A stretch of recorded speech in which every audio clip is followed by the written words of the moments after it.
Avicenna walked into a modern classroom today, he wouldn't be praised for his intelligence. He wouldn't be rewarded for his curiosity. He wouldn't be called gifted.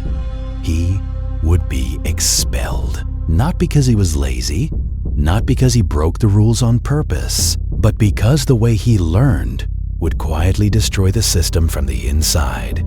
And that's the uncomfortable truth no one likes to talk about. The habits that made Avicenna a genius are the same habits that modern education would punish. In fact, many of the things he did daily would be considered illegal, disruptive, or unacceptable today. And yet, by the age of 18, Avicenna had already mastered medicine, philosophy, logic, mathematics, and astronomy. Not memorized them, understood them deeply. So the real question isn't why Avicenna was so intelligent. The real question is why our system can no longer produce minds like his.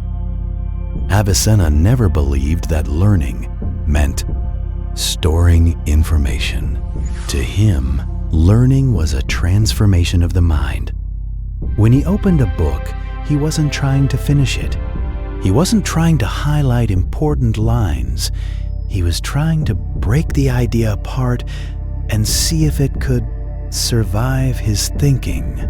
He didn't ask, "What does this say?" He asked, "Is this true? And can I prove it to myself?"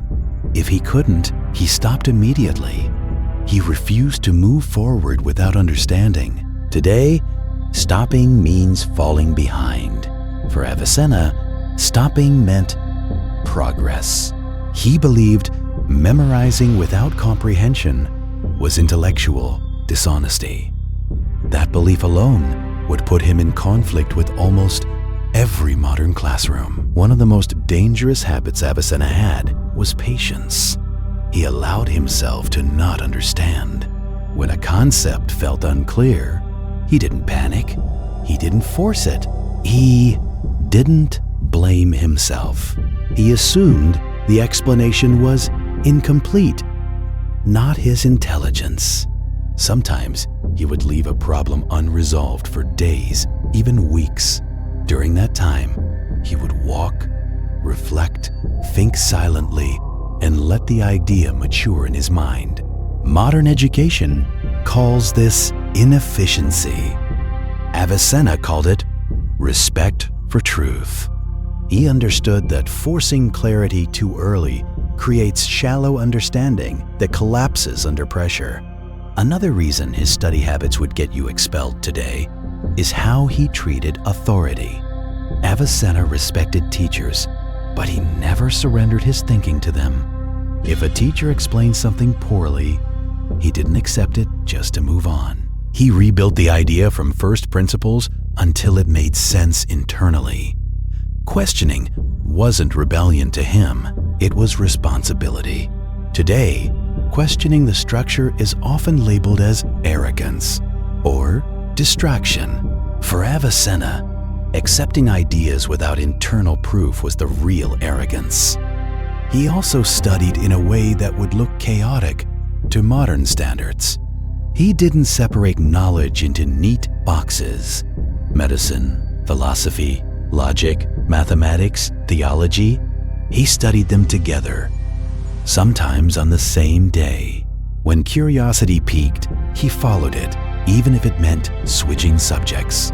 Modern systems call this lack of focus. Avicenna understood something deeper. The brain learns faster when ideas collide. Insight doesn't come from repetition, it comes from connection.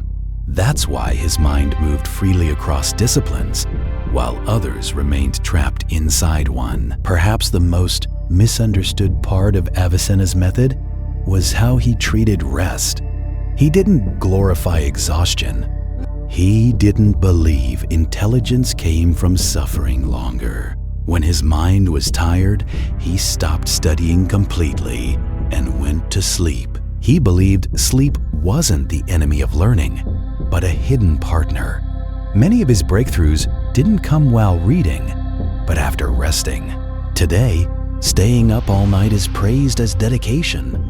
Avicenna would have called it intellectual sabotage. He trusted his subconscious to organize knowledge, form connections, and deliver clarity when his conscious mind stepped aside. And this is where the system would finally turn against him. Avicenna learned at his own pace, sometimes extremely fast, sometimes painfully slow. He ignored deadlines, he ignored schedules, he cared only about mastery. Modern education values completion. Avicenna valued understanding. He once believed that understanding a single principle deeply was worth more than memorizing an entire book. That belief alone clashes with how success is measured today. Yet it was precisely this mindset that allowed him to advise rulers, heal patients, and write works that shaped science for centuries.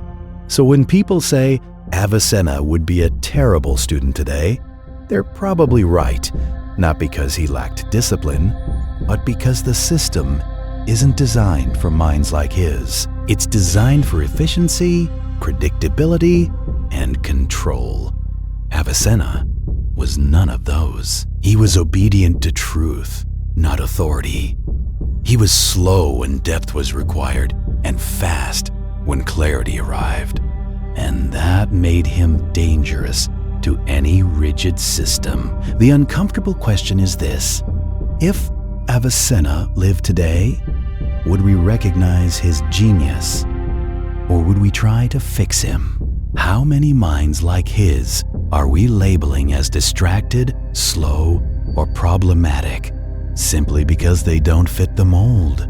And if you've ever felt bored by memorization, frustrated by shallow explanations, or guilty for needing time to truly understand, maybe the problem was never you. Maybe you were never meant to learn like everyone else. Maybe you were learning like Avicenna.